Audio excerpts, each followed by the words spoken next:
It's showtime!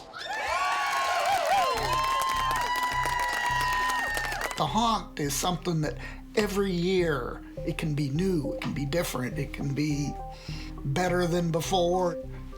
We built this huge paper mache tree. There was malice in Wonderland. That was the year you were the queen.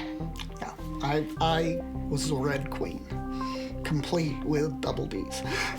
I still use that picture as my Facebook. Yes, it is. We've got people that have come through the haunt almost as long as we've had it. And we have people that say they came here as a kid and are now bringing their own kids yeah. here. We're almost through this. Haunted houses are designed to make us laugh, to make us scream, and they make us feel like kids again.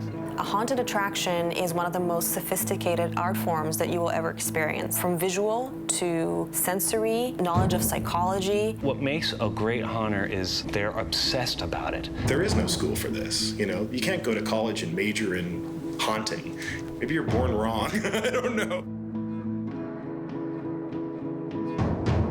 It was 1974. I did my first home haunt. We had a bucket of grapes, and as they're squeezing it in, we'd say, "They're eyeballs," and they would scream. Nowadays, you have to waterboard them, you have to shove them, you have to get in their face. We never thought about doing anything like that back in the old days when I started haunting. And now we've got this entire dark, almost underground world of extreme haunts, where the depths of society are explored and your deepest nightmares are literally put in front of you.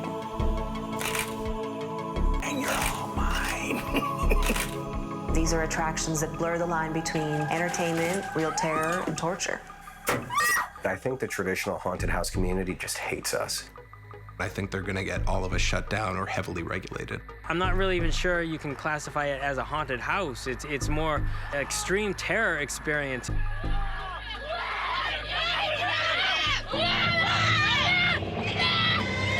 She's gone.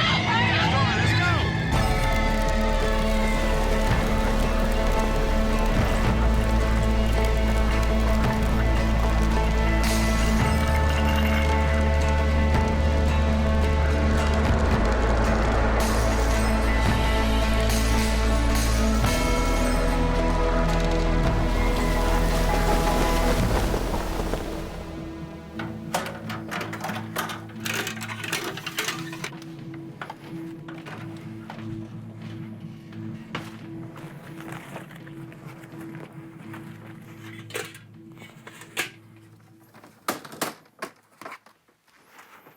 This is the infamous baby barbecue. Kids really love this. This is our photo op. My name's Donald Juleson. This is Nightmare on Loganberry. This is my mom's house. What was Donald like as a kid? Crazy. Donald was very imaginative. This has been walled off to lock the kids in. At that point, the door slides open.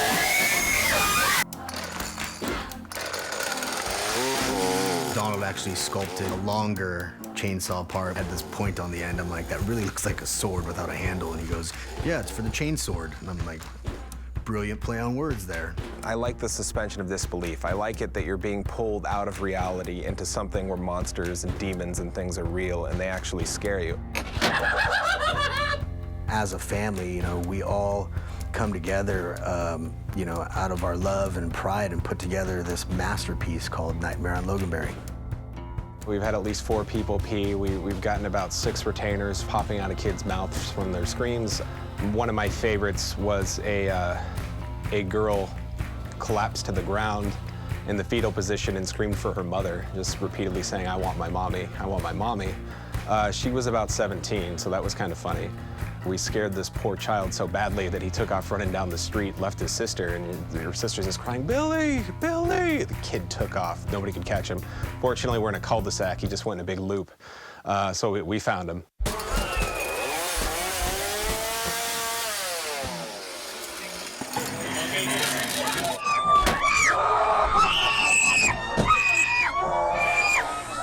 It's not that I love Halloween. I love watching Donald enjoy Halloween. So this is my home. I have absolutely no room, so I have to do my haunt at my mother's house. I start in about August, starting to build and craft anything new that is going to be going up, or repairing everything that's been damaged. I work for Red Digital Cinema. I am the security manager. I end up spending most days after work and all weekends here up until Halloween, which I take vacation to complete. And this takes a lot of time away from my wife, who sees Halloween essentially as a mistress that I cheat on her with. We got married early September. It was great. And we're going to France in December if we can afford to after Halloween. Last year, we actually made a rule that he can't talk about Halloween until late August, like around his birthday. And how many hours is the actual haunt open for? 4 hours. That's it, on one night. It's a lot of work for like 4 hours. But I really respect that you do that. I do, and I appreciate it. I support that you really love Halloween. Once we have our children, these traditions will alter somewhat. Not that they'll be gone. We'll always have Halloween. We'll always go to scary mazes, and that's going to be so much fun. But when we have children, and yes, when we have children, we're going to be trick-or-treating with our children on Halloween. No. Yeah. No. Yes, we will. Okay, we'll see. We'll see where this goes, because I'm staunchly against this. I will give you Christmas. I will be a father, you have a but couple I'll be damned if I'm going to give up Halloween for a kid. He has a couple It's not going to happen. Nope. So Jamie, she's not so into the haunt. No. No. If he could have a career doing this kind of thing where it's Halloween-oriented or movie-oriented or whatever it is, and he's building props and physical effects, I mean, that's the happiest he'd ever be, so long as it matches the salary you make now.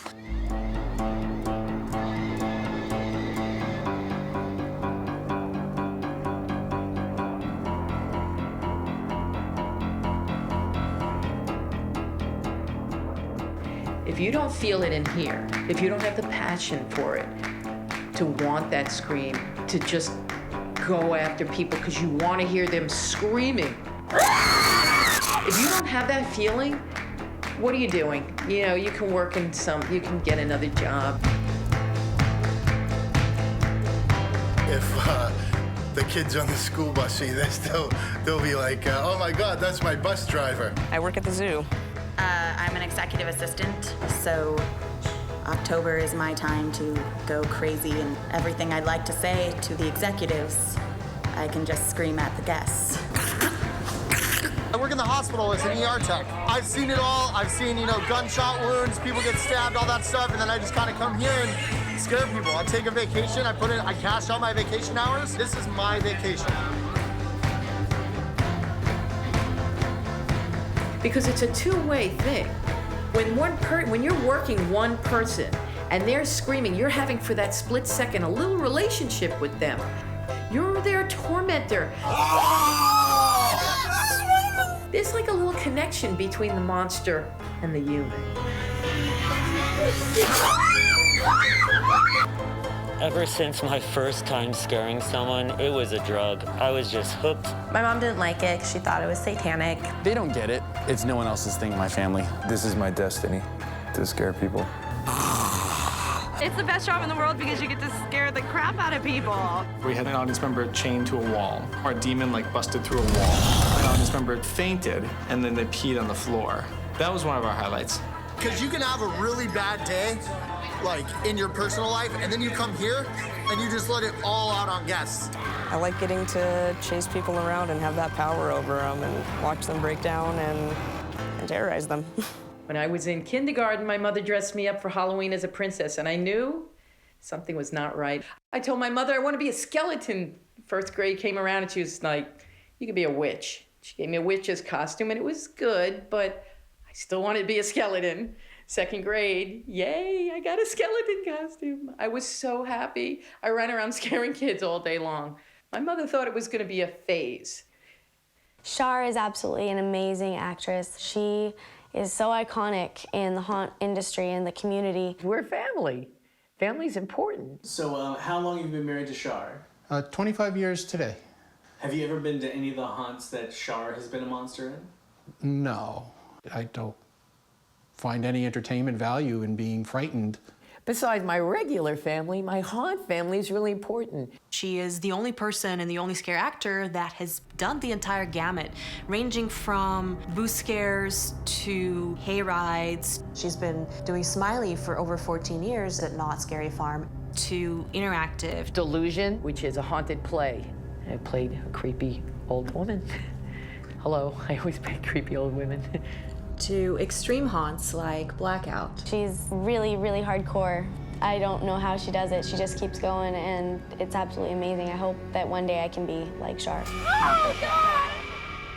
We don't mind the sound effects, we don't mind people being scared and screaming, but when you have the actors shouting these, you know, in people's faces and they're seeming to attack the people, that was a little disturbing, hearing that from our backyard. Get out now, get out, quick! Hurry, they come, they're coming!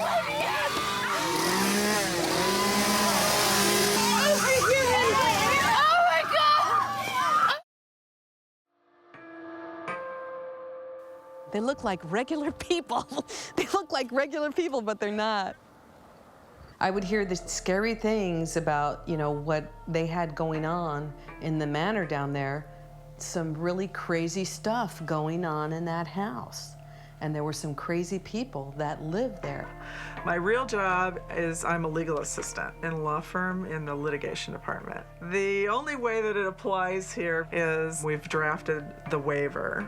Obviously, there was something that goes on. Disclaimers are created for a reason, which was also an indication to me that there's risk involved there, and I'm very risk adverse because of my work. And what's your job? I'm a risk manager. I don't know Russ that well. I don't know what type of haunted houses he is trying to aspire to. It was seemed like it took a turn for a worse the last year. I went through it about 20 years ago. It was very passive, and so now it's a little bit extreme. What was it like when you went into it 20 years ago? Well, you went through the side of his house, and arms reached out at you from a window, and then he had like scary stuff in the back, but it was pretty simple. And then it was a basic haunted house, you know. And then since it got more extreme, I've been too afraid to go into it because I don't like being scared like that. It was a much, much milder version than what it is now. It was a lot of fun. That was fun. That was like a mom and pop haunt. That was really fun. And then people started wanting more. They wanted to be scared more. And so it started evolving. And I actually don't know how it got to where we are now. I don't know what made that giant leap. And Russ started coming up with these crazy ideas. And I'm like, we cannot do that. Cannot do that. But we did it.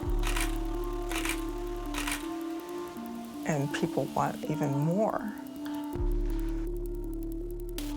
When the haunt first started back in the mid-90s, 95, 96, it was open only for Halloween.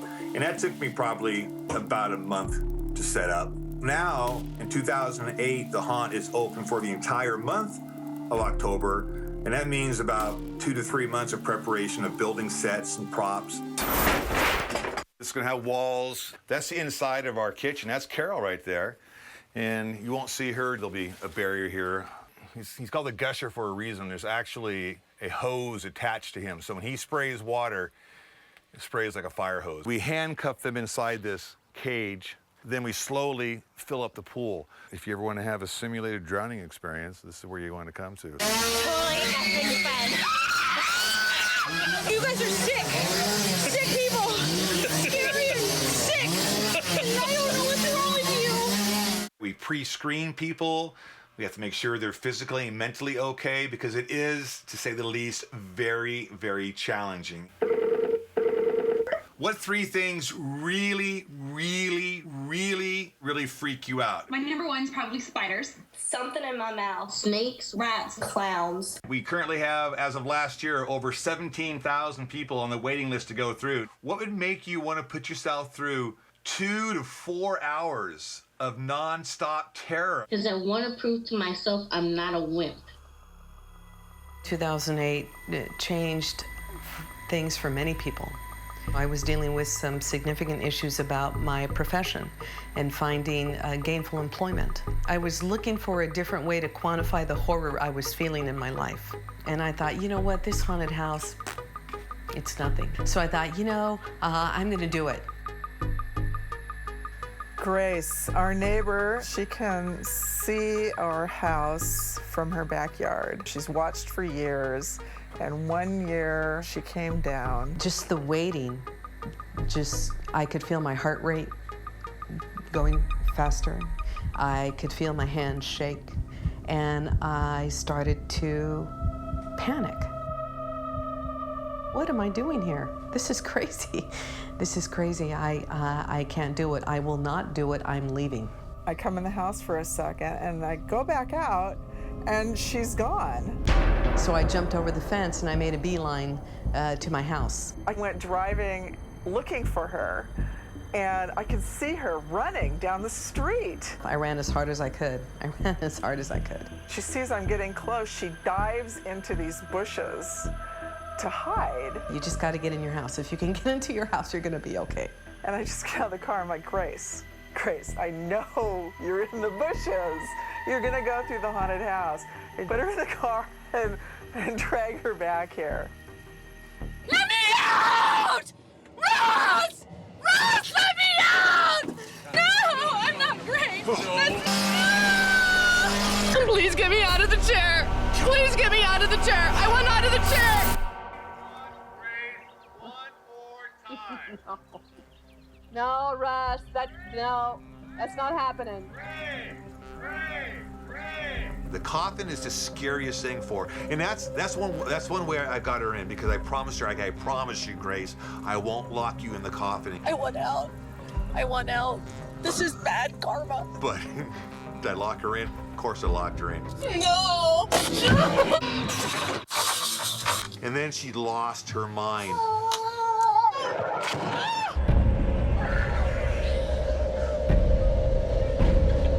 Have you ever had to pull the plug before? Yeah, there's this one gal named Grace. She's famous, Gracie. There was a room there where there was, I don't want to call it an altercation. She was going for the axe, and she wanted to kill us all. Okay, maybe it was an altercation. I thought, well, just get the axe away from her and it'll be okay. Get over my head! It didn't work out that way. I'm gonna kill you! No! I'll kill you first! So what do you think, Billy? Is this something, seriously, that you feel comfortable doing? I don't know. I'm just kind of don't really know what I'm getting into yet, so I want to make sure. Do you not listen? I got the axe. I don't have to fucking listen to you! I'm in this to have fun, but I'm not in this to get my head cut off with an axe, so. Well, lucky for you, it's just a prop axe, so it would just, wouldn't actually cut your head off. But we had to take her out, so it happens. But just keep in mind, this is just a big show, man. It's a play. This is just a play. We're putting on a big old play. Like in the old movies back in the 40s, let's put on a show, everybody! Yeah, let's put on the play! That's, Mickey Rooney and Judy Garland. Let's do it! I was terrorized. And it took me a long time to get over it the first time. It took me months. Now you say the first time. The first time. Because. And the first time I went alone. Yeah, but then you went back. I did. I've tricked her into the hunt 3 different times. Well, why did you? Why? Because I want the footage. That's why. Because I'll do anything to get that special footage. There's live snakes in this room, Grace. Oh, God. You said there was. We lied. There was nothing that said about it. We lied. So will I do and say just about anything? I guess I will. Because as a filmmaker, you're thinking about the shot. I probably wouldn't do the haunt if I wasn't able to film it. Because I want the world to see what I'm doing. It's known as McCaney Manor, the most outrageous haunt in the country. Extreme haunts where they're grabbing you, spitting in your faces, hitting you, and doing everything. That was my childhood. That was Big Brothers being Big Brothers. If you put me in a room with a box cutter, a chair, and some duct tape, I guarantee you'll have the most horrifying experience in your life. I don't see that as having any skill at all. It's a hack job. Why do anybody go to this extreme to get scared? Don't you think that's a little too much? We're in a world of extremes. Someone's trying to outdo somebody else, and I think there's a lot of trends that are going on. I mean, how often is someone going to want to have a bag put over their head and have a gun stuffed in their face? So it's deeply ironic, but there's actually a lot of fear in the fear-based industry, especially when it comes to new content, new ways of scaring people, embracing new ideas. There are a lot of haunted houses out there that have been doing it the same way for a long time.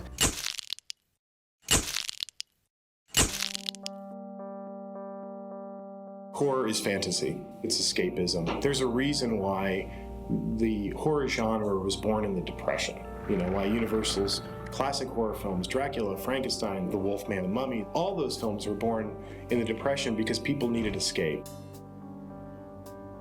In the early 1900s, a lot of American amusement parks couldn't afford to build a roller coaster, and instead they'd go for the cheap thrills and build a haunted house. The JCs, the Junior Chamber of Commerce, they were involved with Halloween events dating back to the 20s and into the 50s, doing Halloween parades in the 60s. And then by the early 70s, they were doing the JC haunted houses. Dracula grabs his victim and hauls her away down inside of the casket. Obviously, she's a plant. Now, don't get too close to the audience if you're playing a monster. They're liable to strike back. And here in Livonia, Michigan, these enterprising JCs ran 20 to 30,000 kids and adults through this house. They did them for fundraisers then, and they still do them to this day. What a lot of people don't realize is an evangelical Christian group called Youth for Christ was one of the biggest influences on haunting. They started Campus Life haunted houses. The first haunt I ever went to was something called Campus Life. And I remember being just terrified of going through that. It was Campus Life that created a lot of the standard elements that are found in haunted attractions today. They did the checkered rooms, they did the surgery scene, they did the clowns. And this was an effort to get youth more involved with the church. When I went through that and came out the other side, I was like, wow, that's what I want to do. I want to create haunted attractions. In the mid to late 80s to early 90s, Knott's Scary Farm was Halloween. In 1973, Knott's Berry Farm became the world's first theme park haunt. They changed the whole theme park over for Halloween to a Halloween event.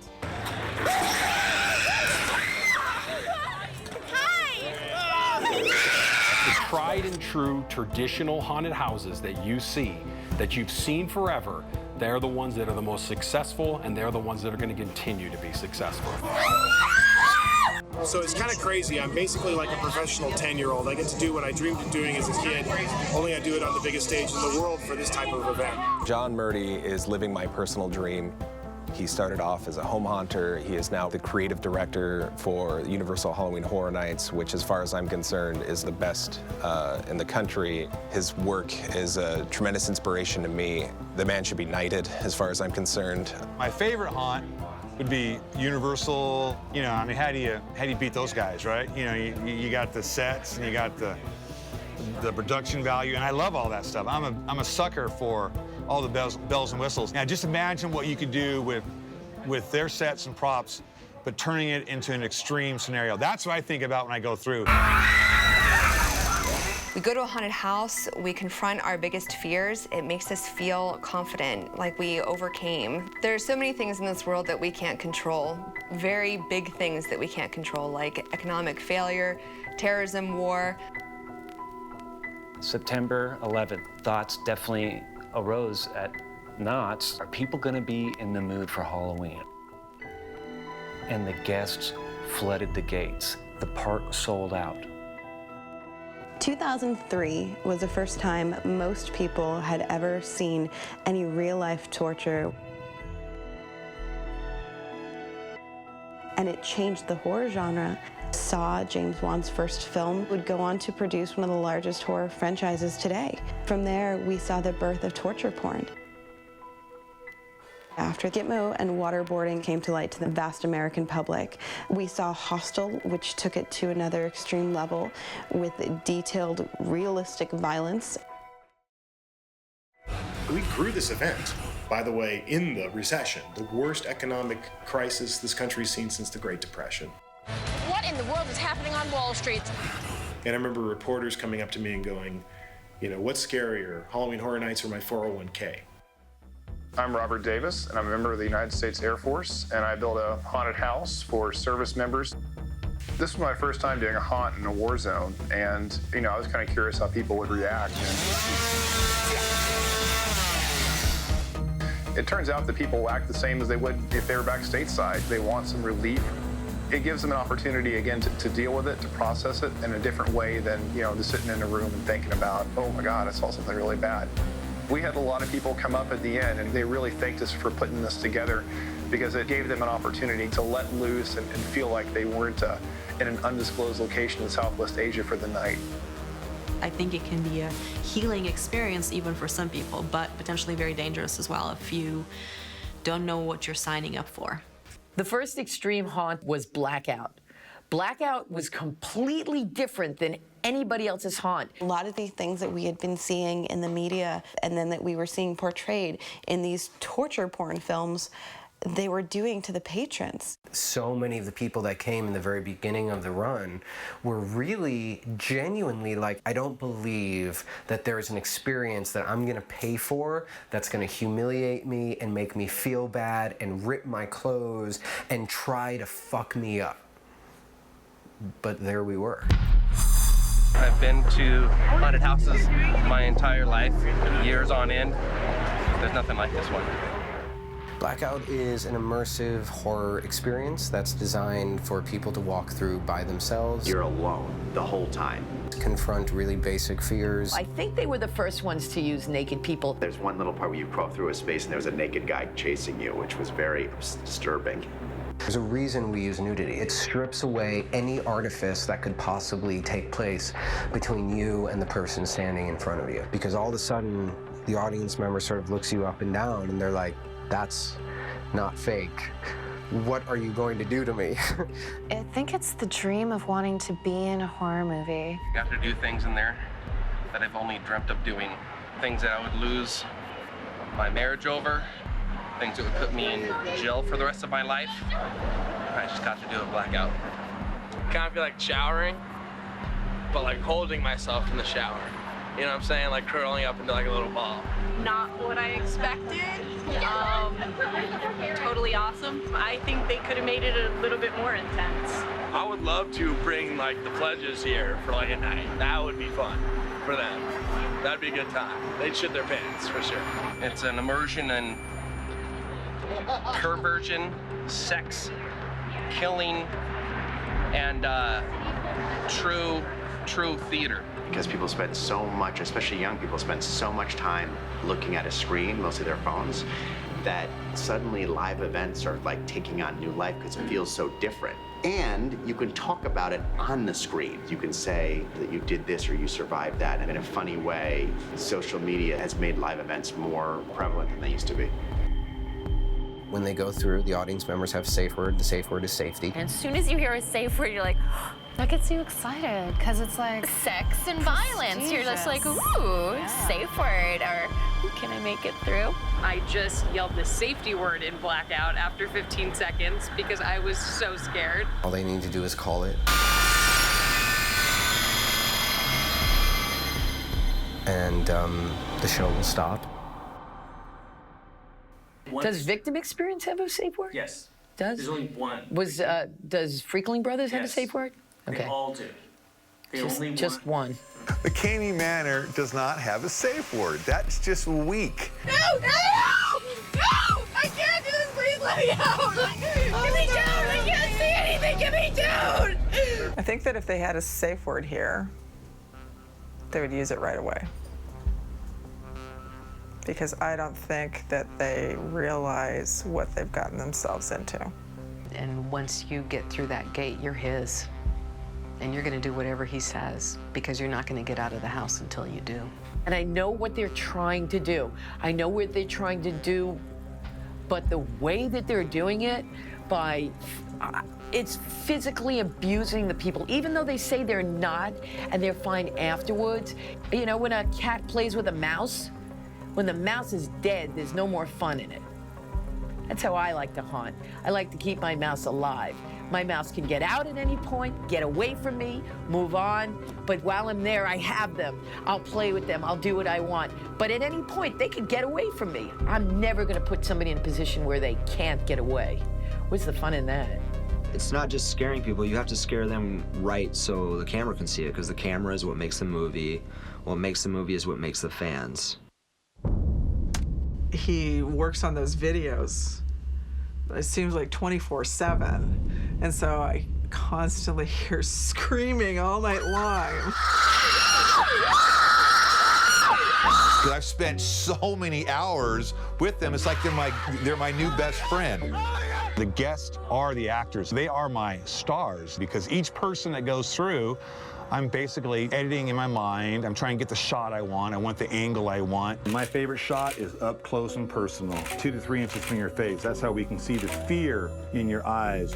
So I have to get real fear. It's taking them to the ledge and tossing them off and laughing as they cruise down that hill at 100 miles an hour. It's actually very PG-13. Although it's kind of R-rated in the sense that of the violence level. This isn't just a haunt. This is an experience. It's not going to scare you. It's going to scar you. Safety is always paramount. No one's ever been hurt. Didn't someone have a heart attack? Yeah, well, besides a heart attack victim, yeah. Yeah, we did have one heart attack. What's your worst fear about what could possibly go wrong here? Oh, my God. You want me to put that on film?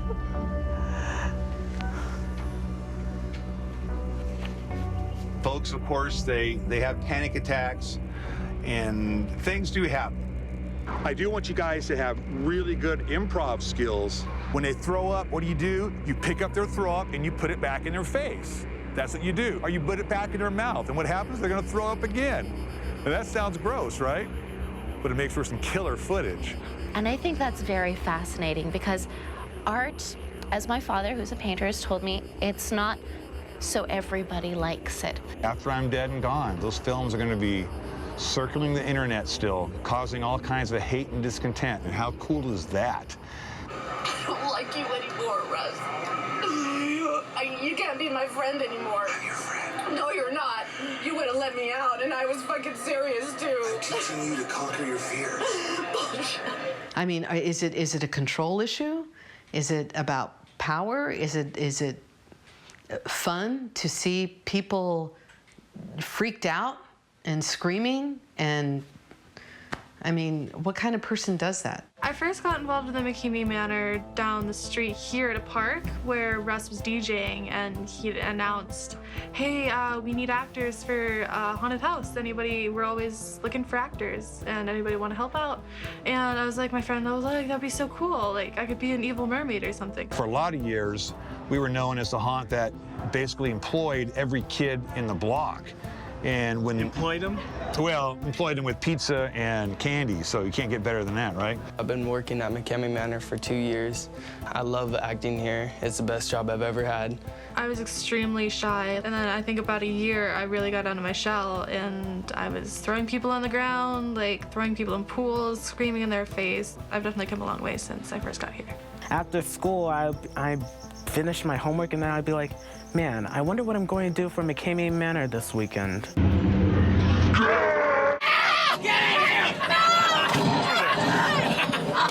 The kids,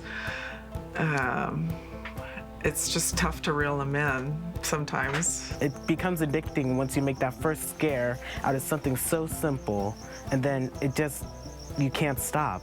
Well, we had this one actress who, it was either her teacher or her neighbor, but she did not like it that she was here, and she went way overboard with how aggressive she was with her.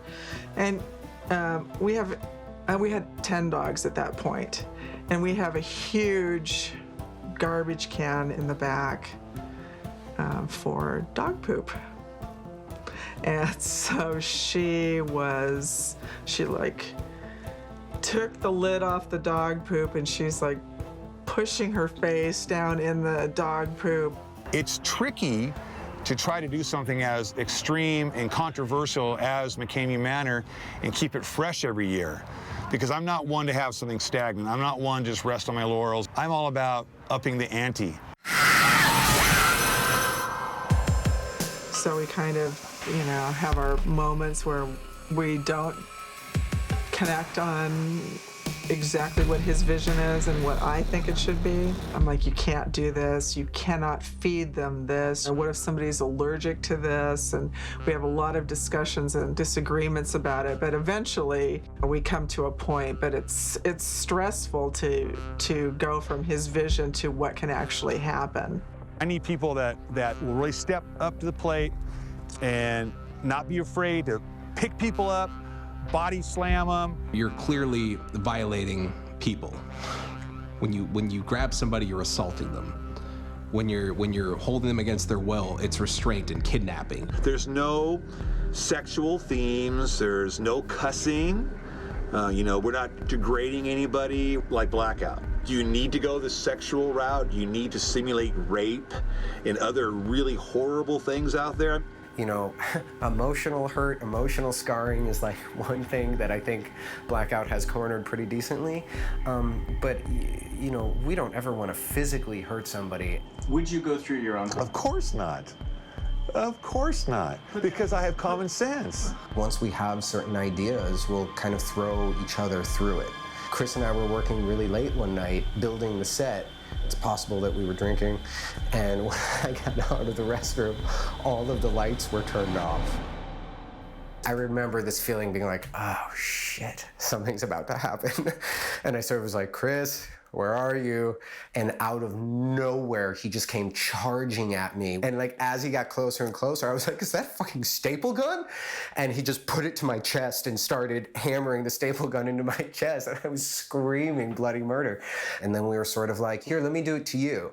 Wait, is it weirder to do it on your chest or weirder to do it on your hand? Oh my God, your hand. No, no. But that was exactly how that idea was started. All the things that scare me is what I did with this haunt. So why would I ever go through this haunt? That would be stupid of me. He is afraid of everything. I hate creepy crawlies, man. He's afraid of snails. Freaking stop! Stop! Okay.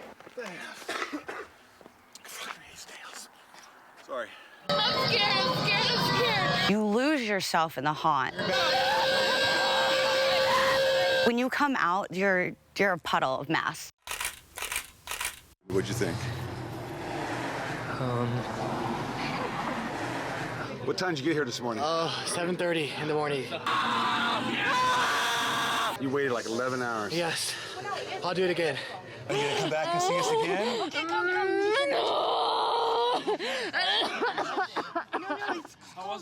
This is so scary. These guys are nuts. But he's making money, ain't he? Actually, he doesn't make any money doing it. Oh, really? So the admission price for McCamey Manor is 4 cans of dog food. Yeah, he charges 4 cans of dog food. Oh, that's awesome. Who eats that? Which will be donated to Operation Greyhound, which is a Greyhound Rescue Society, and that's where we got all of our greyhounds. Russ has a full-time job in the day. He works for the Veterans of Foreign Wars. He's a service officer. When I was getting out of the Marine Corps, I had to go down and file VA claims and things like that. I think we talked for like an hour and a half or 2 hours about the haunt, and then finally we talked for 15 minutes about what I was there for. Talk about his other job. Russ is a wedding singer. I'm not gonna do this.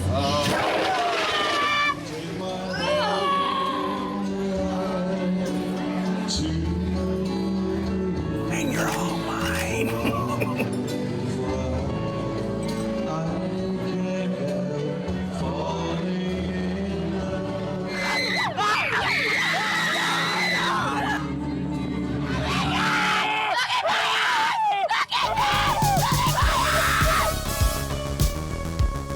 I've been DJing here at Hazy Meadow for years, We have a lot of really good shows out here. Great place for events. I am Linda Hayes, and we live at Hazy Meadow Ranch. We have been doing weddings and events out here for 13 years. And we met Russ, as he's the world's best disc jockey, a real entertainer. What's he like just as a person? He's wonderful. He's the warmest, cuddliest, big teddy bear you could ever hope to meet. Every home haunter wants to go pro. Do you want it to go pro as well? I do. You know, worked 12 years on it. It's, you know, I don't want it to just fade away into nothing. I don't think that people realize how much money we lose every time we run this haunt. How much money have you put into your haunt? I'm happy that he kind of kept to his budget this year. Normally he spends upwards over $1,000. Throughout the years, $500,000 easy. Easy. Oh, easily. And probably a lot more than that. Like his entire savings. And what's his budget? 300. And he spent way more than that, but still, I aimed low. And this is $500,000 of just my hard-earned and Carol's money. I just wish I had more space to create, because I just want to create. We knew that Russ had an avocation of doing haunts in his own backyard. And so he mentioned to us, what about bringing the haunt out to Hazy Meadow? So we decided to put the haunt right in the middle of our property where none of our neighbors would be exposed to the sounds. They have a lot of space available. I thought, well, you know, why not try to do something out there? We got this open area, we got this huge tennis court, and I'm thinking, yeah, I could do that. it would be great to have the backyard back and have room for the dogs and actually have, you know, barbecues and all that stuff that regular families have. Going out to check out the build. It's only been going on for a couple days, but progress is actually really good. There's so much to do, and it really is a small crew.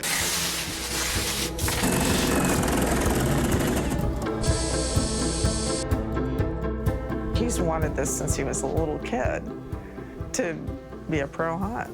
I bonded with haunts with my dad just by, you know, starting out trick-or-treating and always doing the costume thing, of course. And he'd have me up on his shoulders and stuff, and I'd be like just amazed at all the lights and the effects, and I just thought that was the coolest thing ever. When I was 7 or 8, me and my friend, we used to build dummies, and we used to go on the roof, and then as the cars would drive by, we would dump these bodies off the roof of the house. These cars would be freaking out. Even when I was in the Navy, I was in the Navy for 22 years, even on a ship, I had a haunt going on.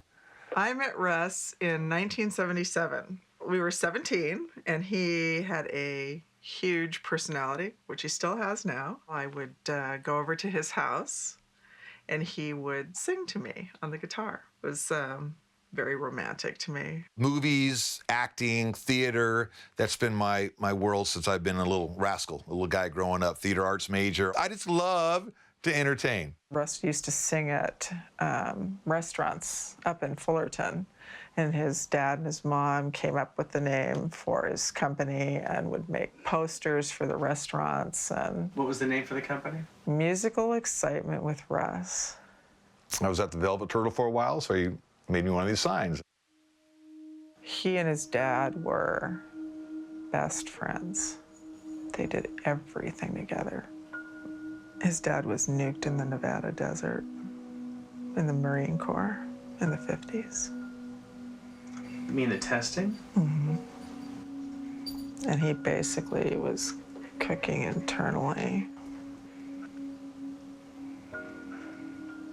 After that, and he took his own life because of how much pain he was in from that nuclear testing. I know he misses his dad a lot. A lot. You think your dad would have been into? Oh, heck yeah. Oh, my God, yeah. My dad would have loved this. My mom would have loved this. Of course. Oh, my goodness gracious, yes. Yeah, they were always into Halloween and whatever I did and all the other little stupid haunts I was doing, just all the decorations. Oh, yeah. They would have loved it. That would have been a blast and a half. Yeah, that would have been great stuff. Yeah. What do you love about Donald? I love how passionate he is about creating. I mean, he's the most talented person that I personally know. I mean, outside of his being passionate, he's also the most loyal person that I know. I mean, that's in terms of, yeah, he does like things that he liked when he was 6th grade, but he also knows majority of the people he cared about when he was in 6th grade, and those are still, they continue to be his core group of friends.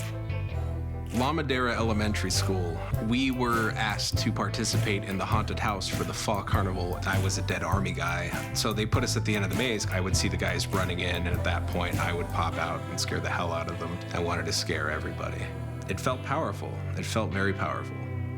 Most of my childhood would involve some sort of physical altercation at least once a day, to the point where my friends wouldn't come over to the house. Donald wears sunglasses all the time because his pupils are 100% dilated 100% of the time. And he'd sleep all day, and then he'd be up at night, and and he would complain that it was from headaches. I took him to a really special doctor over at UCI, and he goes, well, he's got dilated pupils. Well, I already knew that. There was nothing we could do to fix it. And he said it might be head trauma, which the way his brothers used to kind of beat up on him wouldn't surprise me. Nate beat up on Daniel when he was little.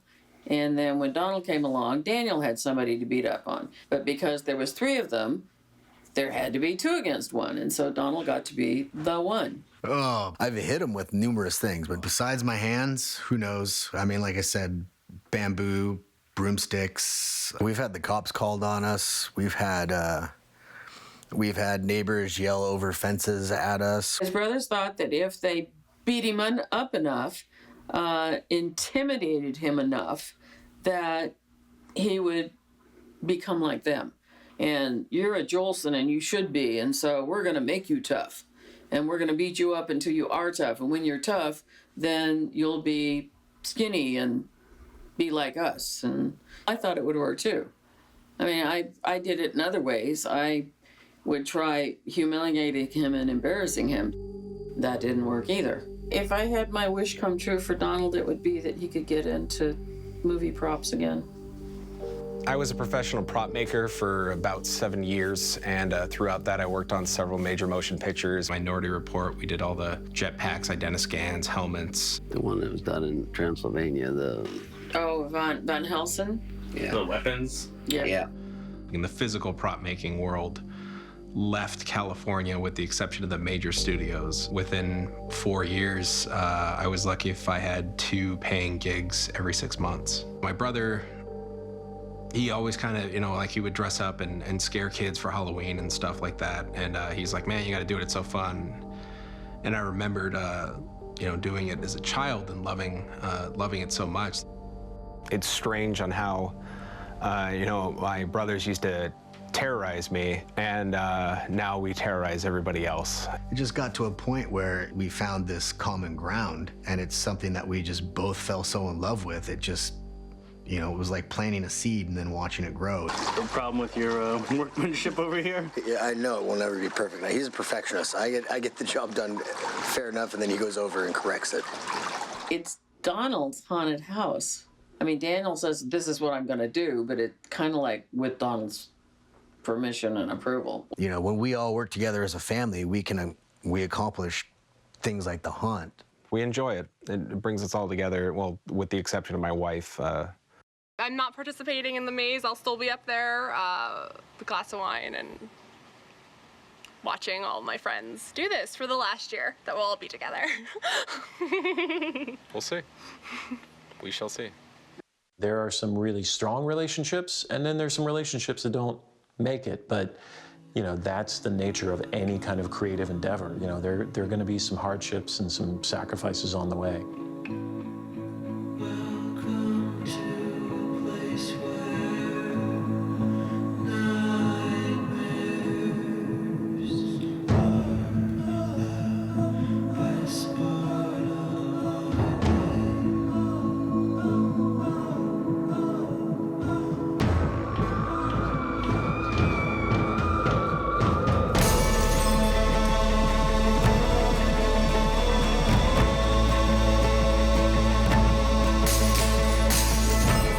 What does your wife think of all this?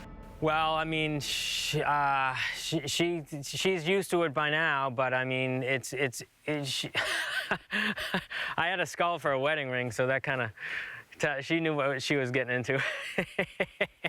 Haunting is a very all-consuming endeavor if you allow it to be. If you're a partner who does not like that, that could be a real challenge for a relationship. Has this haunted house brought you and Russ closer together, or is it tough on your relationship? It's very tough on our relationship. I mean, your wife has got to be pretty understanding. I'd rather not talk about my wife. She's actually not in the picture anymore. But he's very supportive of me, and without that support, I wouldn't be able to haunt the way I do.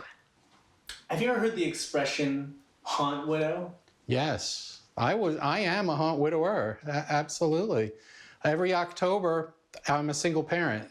When it came to raising our daughter, you know, I was getting her out to school and feeding the kid and cleaning the house, and I would never see her. She would be coming home at 2 in the morning, or you know, I'd get up for work and, you know, she'd be snoozing away in bed. Have you ever heard the term haunt widow? No, but I'm probably an excellent candidate. Yeah, it gets a little problematic. I want to explain to her all these great ideas that I come up with, and she shuts it down completely. Just doesn't want to hear anything about it. She doesn't want anything to do with it. Every opportunity to really freak me out, he's on it. Always, Yeah.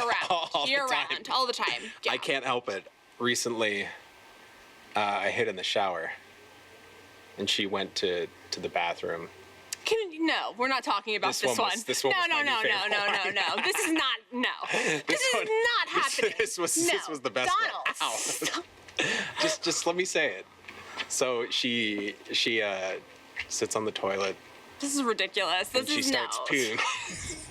And at that point, I pull the curtain down and go, ah! And she did one of those classics, what the fuck? Lifted up her leg and everything. And I could physically see true fear in her eyes for the first time. And I was so proud of myself. Was this like midstream? Yeah.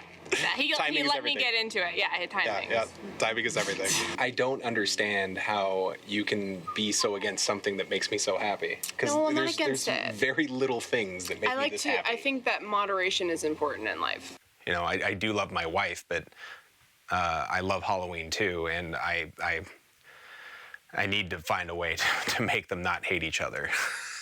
Because Halloween's starting to hate Jamie too, I'll tell you that much. I would hate to see it end. I don't really want him to go pro. I think that's a little not out of his class, but it's just more, it would cause more problems. My wife just sent me a text, I'm over it, this Halloween stupid bullshit. If you're not leaving to come home right now, don't come home tonight.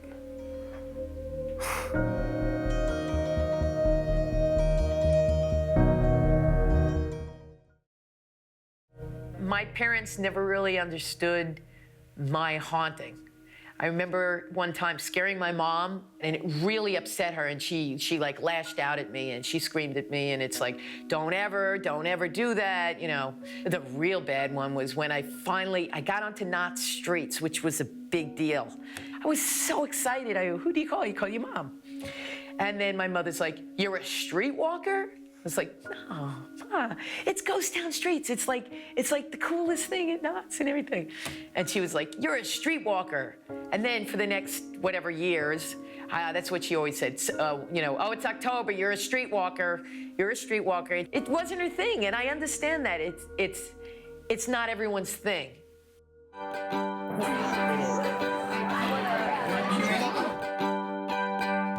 Okay.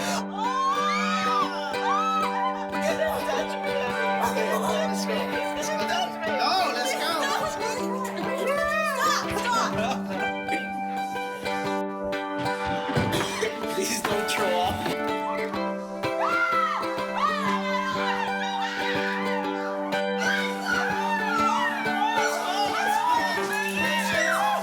Let's go. I have a question. Did you have fun? Oh, yeah. Yeah.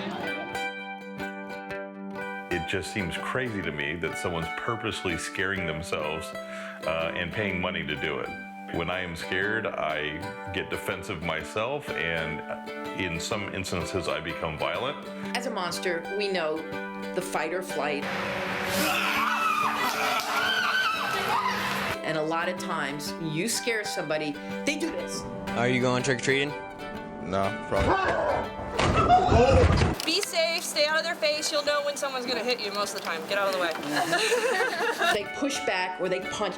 Those kind of things you have to accept if you're gonna haunt. Enjoy the night tonight. Don't get too drunk. Don't hit the monsters or the zombies. And have a good time. The best reactions you can get, oh, I like the ones when they drop. Just as if they have no knees. Just right down, boom. One of the ladies dropped to her knees and started crawling and saying, "Hold up, y'all. I pissed my pants a little bit." She dropped down onto the ground, She fell backwards crawled out of the room screaming, "I want to live." and started hysterically crying and clutching her knees. It's always usually the big guys that come in there and start freaking out and windmilling and throwing their arms around. I'm getting close to the end of the maze, and all of a sudden, out of nowhere, out pops a monster, and I literally, with the back of my hand, smack monster right square in the face. The zombie comes up to me and says, "Sir, please don't hit the monster." Not only is the zombie a tiny little person, but it's also a little girl that's probably 15 years old. You know, not my finest moment, I can tell you. But when somebody takes their fingers, curls their hand, and goes boom, boom, boom, punches you, no, that's not acceptable. But it happens. It was a great maze. It was called the Underground. And it had some wonderful spots in it. But not my spot. My spot was people would come around the corner and see me and just punch me. I never knew what she was going to come home, in what condition she was going to come home. Sometimes she'd come home, all bruised up. Over the last 25 years, seeing the evolution of just, how she was costuming and how much armor she was piling on. Gradually, every year, adding pieces of skateboard or BMX armor. Boom, boom, boom, punch me 3 times right here. Before I can even go put my arms up and say stop. I got one time 3 guys choking me. I know. How did that even happen? Just people having too much to drink. He grabbed my shoulders, pushed down, he jammed his knee into my back and drove us both down to the ground, rode me to the ground, wouldn't get off me. That was the worst. He injured my back. That took me out of full-time haunting. After I got hurt, I came home. I didn't even tell him how bad it was.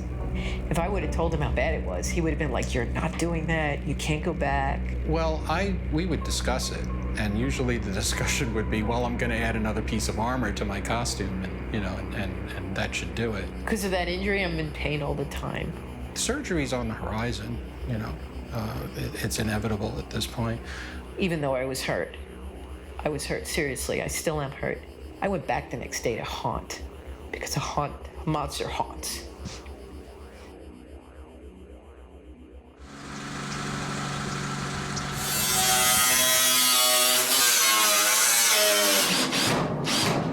So this here is part of the morgue. The slabs open up so the audience would be placed on this, then secured back inside. They're refrigerated, freezing cold inside. Electrified, they'd actually be shocked. So whenever they tried to get out, they would be shocked. The slabs raise up on these hydraulics about 12 feet up high, tilted down at a severe angle, and the bottom drops, and boom, they slide down a large apparatus into a funnel, crashing into this funnel slide where only one opening was there for everybody to scramble around trying to find their one opening to escape. And the ride would begin. Russ put about 6 months of very expensive and diligent labor into constructing the haunt. And it was looking really good and pretty doggone close and complete. And then it all fell apart. Just got the word, we're tearing the haunt down. I did get one letter from a neighbor. One of our neighbors called the county inspector, and he came out, took a look at it, saw the YouTube videos, and accusing me of bringing in mentally unbalanced people. It was the videos that really set people off. A lot of folks were thinking, okay, a haunted house, okay, boo, boo, scare, scare. And then the neighbors saw the actual videos on YouTube. From the county, I got this warning that it would be $1,000 per day fine until the violation, the haunt, was removed, for a total of $50,000 per year. There might have been more fees after that. We already had a permit to do what we were doing, but they wanted an additional permit after they found out the extreme nature of the haunt. You can do it, but it's going to be another $35 to $50 to apply, and we can't guarantee that we're going to pick it up. So obviously the city wasn't interested. It wasn't worth, after putting all that money into it already, to chance another $50,000 and just see if maybe it might work. It would have put us on the map. We're still going to do it. It's a smaller scale. How much money did you put into this? Here, about $100,000.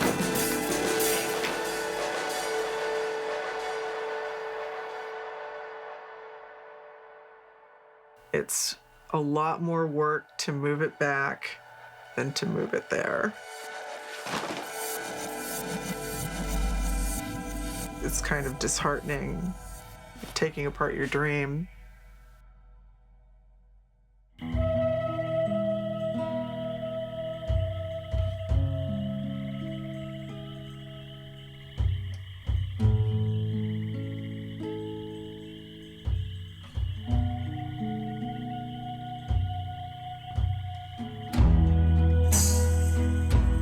When it's time to change, to transform into my monster self, I get into my costume.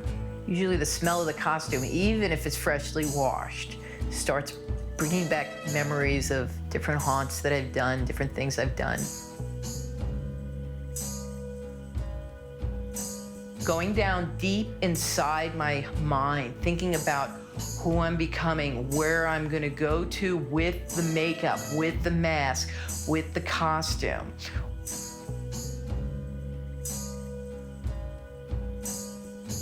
Once I have my makeup fully applied, I go over to the mirror and I just look at the mirror. You see that other face looking back at you. You move your eyes around, you move your mouth. I see the reaction that's looking back at me. As I become the monster, I start letting my true self out, and I come somewhere in the middle and I make a connection. I'm that monster then, and there's no turning back.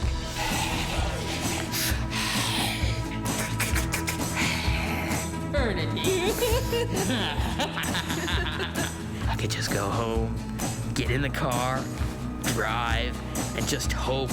The only time I hope to get stuck in LA traffic.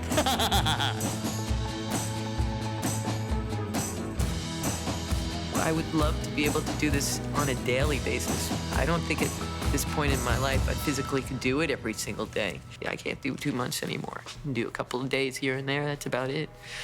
I'm just gonna put this up on the wall.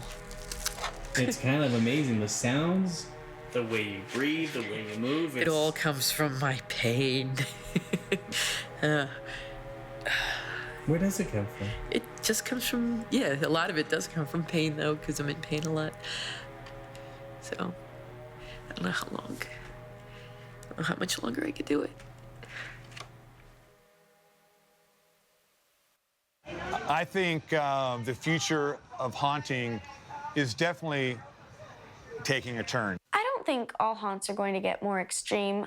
Some will stay very traditional, others might stray off. And it takes more and more to scare people. And once you start something like this, how do you turn back and say, oh, no, didn't happen.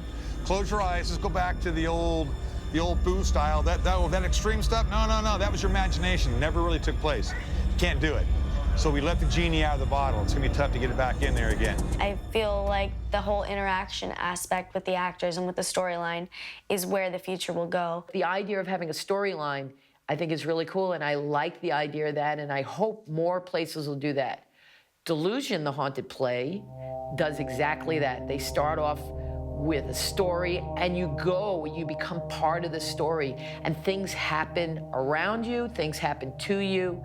My character had kinetic power, and I would tell the audience that you have these powers too. Everybody would put your hand out together. Everybody would reach out. They'd be shaking, and some people were into it so much they'd be like, yeah, I have powers.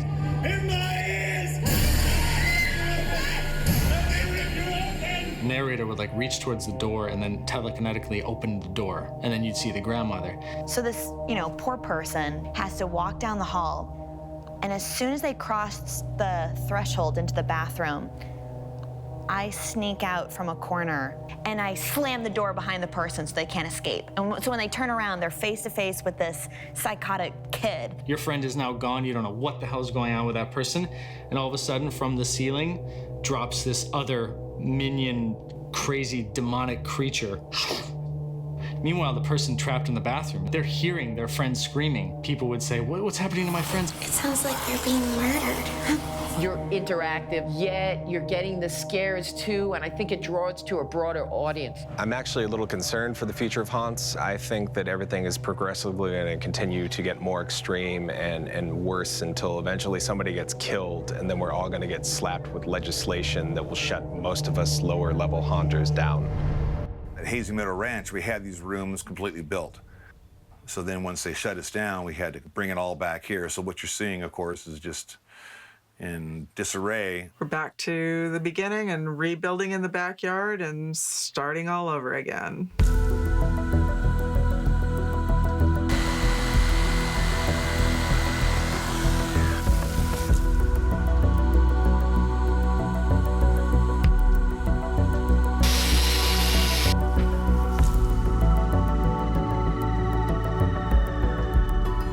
Compressors are a hassle. They're always breaking down, always breaking down.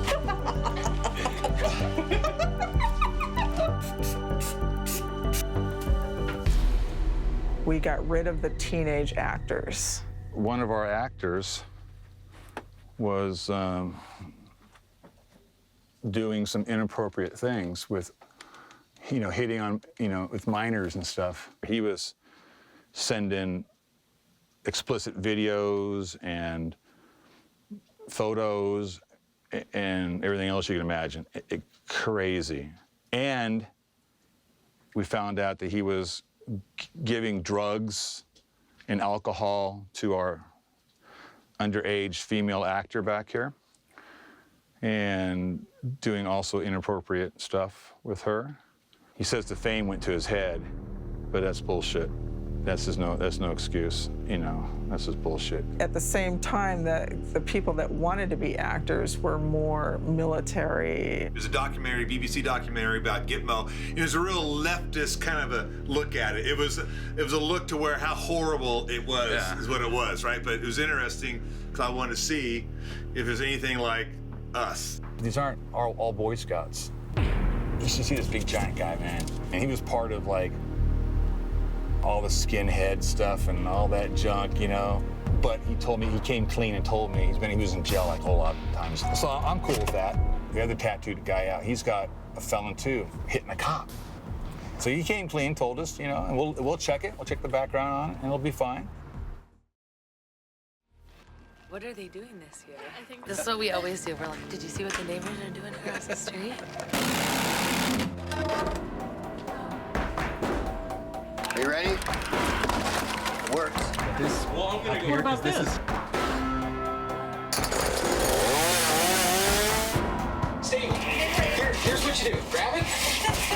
Give me the thingy. I'm not gonna no, because you're gonna break my bit. I'm not gonna break your bit. You're gonna break my bit. No, hey, relax, calm down.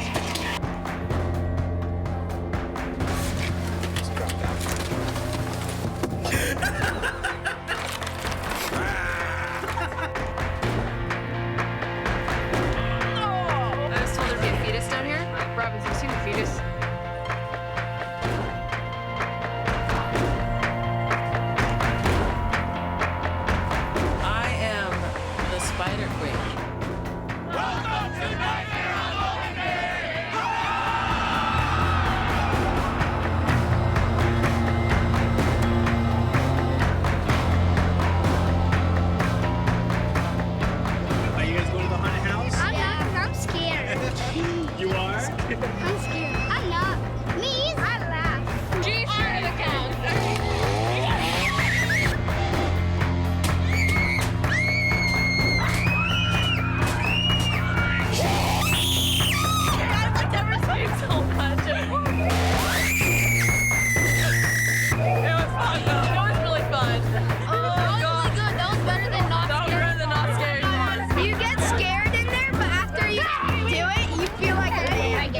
When I'm on the balcony and I'm looking down at my haunt and seeing people enjoy it, I feel a lot of pride.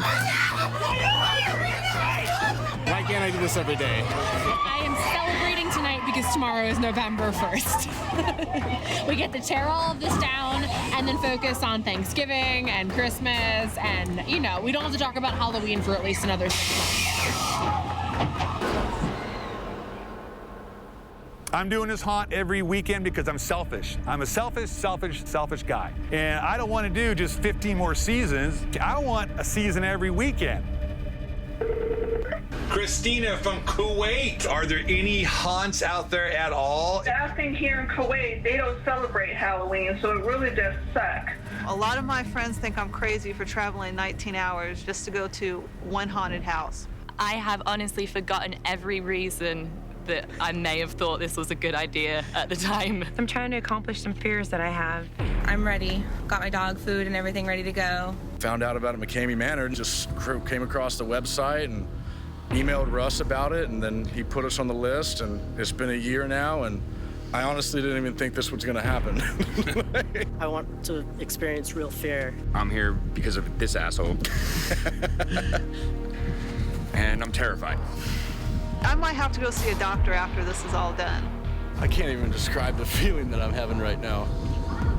It's like the most anxious, terrified feeling I've ever felt. I've never felt this before. It's like the feeling I can imagine you're gonna get, like, when you know you're gonna die. Do you even want a chance of surviving? You better listen to every single thing that we tell you. Do you understand us? The game begins. I hope you are ready. We're gonna destroy you tonight.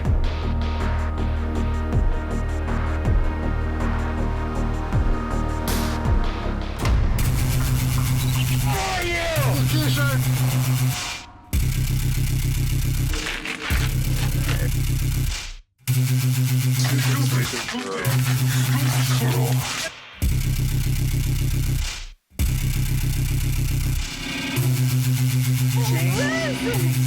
Russ, I can't, please! Russ, please, someone else, please! Please, please! Do it. Do it. Don't you throw up. Don't you throw up on me.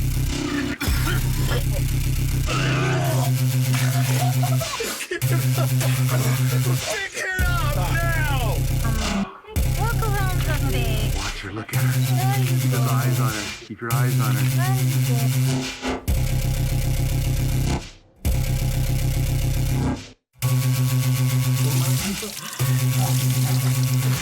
Don't touch your ass! Get your hands down! Get your hands down!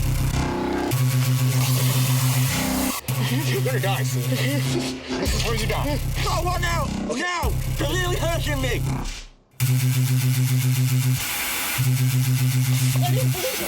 I don't see him anymore! Keep it quiet, keep it quiet. Did he die? What's the problem? Oh shit! Oh my God! Hang on! Oh my God! I need to know my brother's okay. I just died, dude. Are you okay? I don't know. Where are you What's at? the name of the What's the name of the haunt? Yep. What's the name of the haunt? What's the name of the haunt? I came out of a blackout from I have no idea what. It just I didn't know where I was. Just say something! There it is. Get her over here. Wake up. Hey, what are you hey. Doing? Wake up. Come back to. Hey, head up. What are you doing? What's going on with her? Let's sit them up. Okay. Hold it. Mandy, look up. What's going on with you? Right now? Tell me what you're thinking. I can't do it anymore. Tell me what's going on in your mind. What are you thinking? I don't know. I can't do it. I can't do it. I can't do it. I can't do it. I can't do it. I can't do it. I told you I was going to have you for lunch, didn't I? We're not done with you yet. So, what are you feeling looking at that? It kind of makes me mad. Mad at what? At Russ. Because I was done there. Heidi, this is your chance. You tell me right now, do you want to quit? I don't want to quit. I'm so excited. Oh. No, we're not going to let you quit. You're not going anywhere. No. I just want out. Just want to be done. Just want to be done so bad. I'm really suffering at this point. Like, I am just mentally at the end. Please let me out. And it just feels like it was just a game for them. I don't know what I want to do, because right now you're very entertaining to me. And I like to be entertained. I think you're faking right now. Are you faking right now? Like, that's when I wish that there was a safe word, because I was so done. I remember that feeling, and it was horrible. To strip someone of the control of themselves is harmful, is damaging, is traumatic. I want quit! I want out! I want out! I want out! That is abuse. That is assault, at least in my opinion. And I'm pretty sure the law. I'm begging you, friends. I'm begging you. I'm done. I want to quit. No! No! Because I don't think I could watch someone be in this place and not be able to stop what's going on.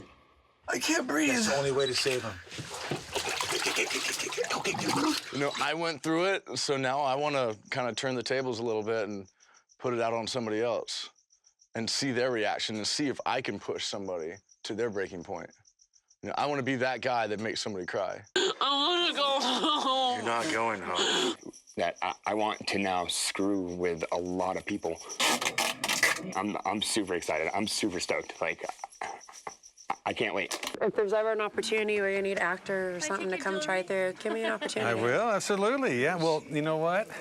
Why would you want to act in here? Oh, I love it. Because the thrill of being able to hurt, well, let me rephrase that. The thrill of being able to do this to other people it would be awesome. Because we have so many freaking haters out there that cause so much hate and discontent and call the police and call the FBI. And it's funny, they speak the truth and they're all lying.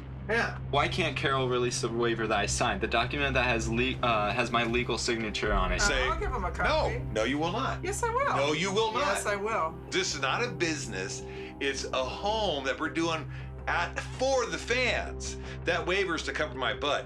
It's not for them to try to get on me later on. We have new developments tonight about this haunted house in the North County that we get death threats on a daily basis.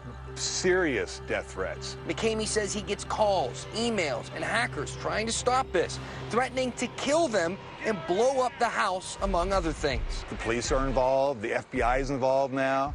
With the price of fame, which is, you know, and I do have fame in my own little dorky little world. You know, I got this little mini celebrity, which is amazing and amusing to me as well.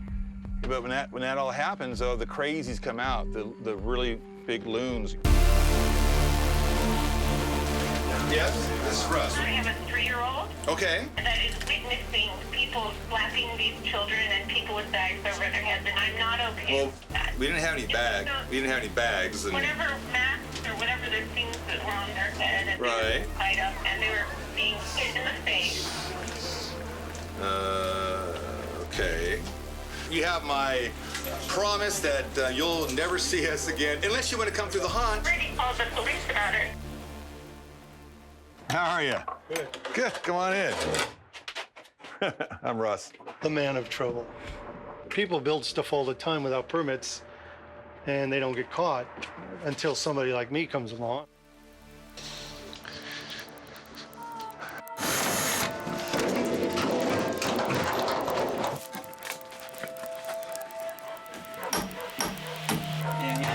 Lift it up and over. Here.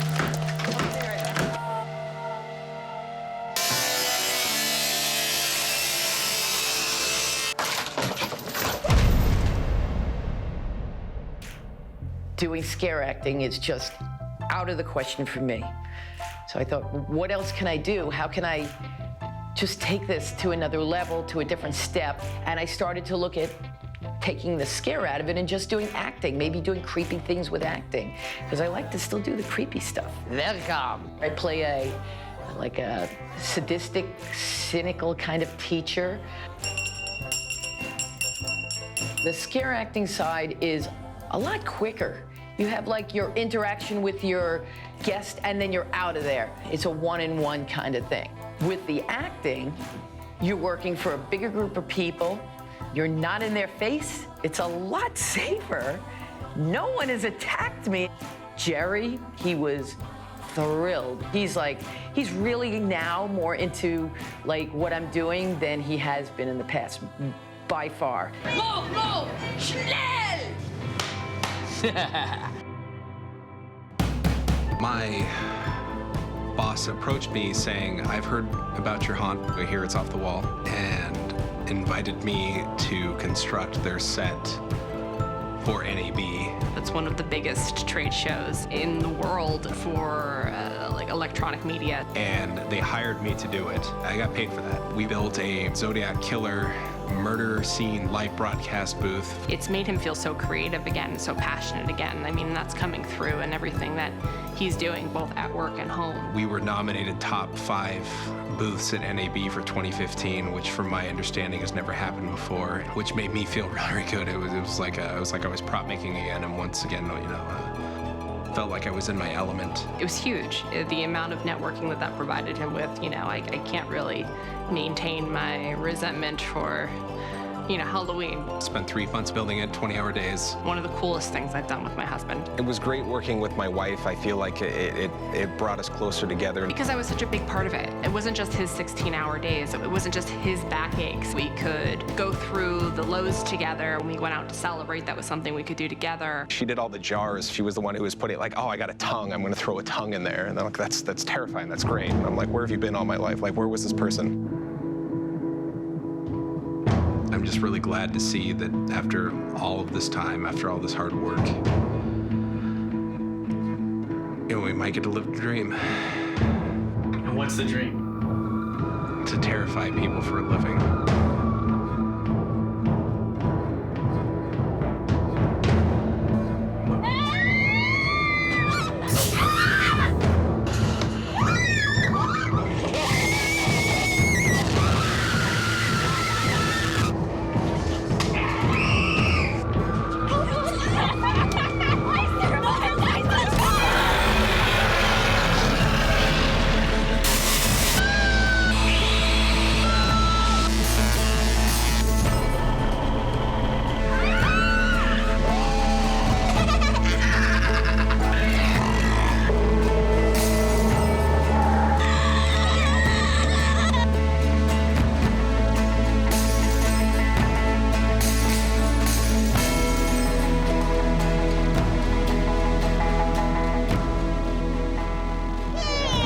My brother! Thank you!